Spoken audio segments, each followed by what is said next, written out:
The Noghri are a primitive, humanoid species that have steel grey or blue skin and are extremely skilled assassins due to their abilities in stealth and hand-to-hand combat.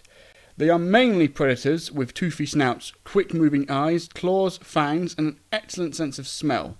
Their sense of smell, in fact, was so attuned that they were capable of telling a person's bloodline by scent alone. A Noghri's body was a compact killing machine that was designed to hunt and destroy its prey. They possess a clan-based society that was made up of close-knit family groupings that had many different forms of customs and rituals. While they had all social customs and rituals of a pre-space-like society, the Noghri had been provided many forms of advanced technology and machinery due to their servitude to the Empire. Their clans were centered around dukas and were led by a dynast. A clan's duka or meeting place was located at the center of a village and was where the matriarch usually resided. Duka was considered somewhat sacred, belonging also to the ancestors of the clan. Individual Noghri were able to determine one of their kind's clan by their clan scent. Noghri were also very loyal, as shown in examples where the Noghri death commandos and similar groups often willingly went to their deaths to fight against those they considered enemies. A conflict of loyalty was a major event in a Noghri's life, and was similar to that of a Wookiee's life debt. The Noghri were natives of the planet Honega, a planet that was devastated during the Clone Wars when a massive space battle between the Galactic Republic and the Separatists took place over the planet, with debris from the battles laying waste to the planet life. Soon after the Clone Wars, Darth Vader discovered the planet and was impressed by their skills as warriors when they took down his stormtrooper escort with only a few casualties. In order to gain their servitude and their loyalty, Vader offered the Noghri environmental aid from the newly formed Galactic Empire.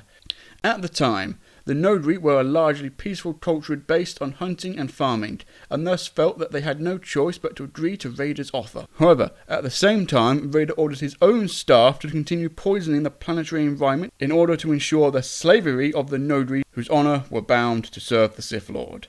Thus, under the guise of helping the planet recover from their ecological disaster, he received the homage of the Noghri, and as a result of this, most of the young males of the planet became Noghri Death Commandos, their personal assassins of Emperor Palpatine.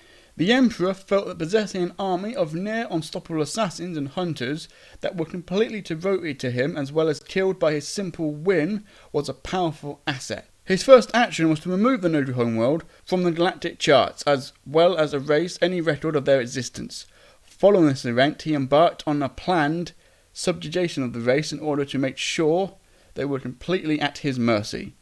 At the same time, the Noghri were used to dispose of many rivals, politicians, and dissidents that opposed him. Vader later gifted the Noghri to Grand Admiral Thrawn for his help with the campaign against the Black Sun.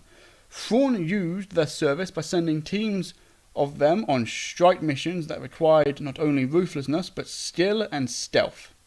Approximately 5 years after the death of the Emperor, Grand Admiral Thrawn ordered the Noghri to kidnap the pregnant Leia Organa Solo.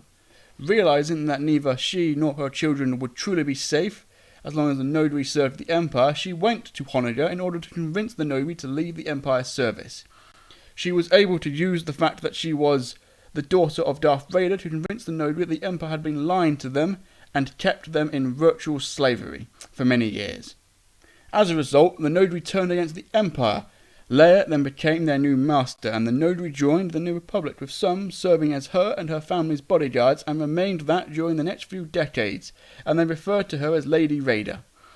They became ashamed of their service to the Empire and did what they could to undo their past mistakes.